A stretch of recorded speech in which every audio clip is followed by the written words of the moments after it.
Tahun 100 Masihi, sebuah bandar lebih besar dari Rom sedang dibina di Meksiko.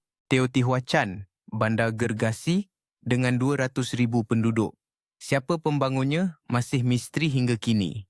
Mereka bina piramid setinggi 65 meter tanpa teknologi moden. Bagaimana mereka buat?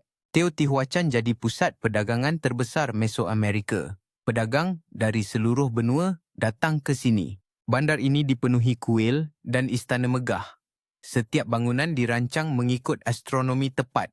Mereka ada sistem saliran moden, apartmen bertingkat dan perancangan bandar yang genius. Seni mereka memukau.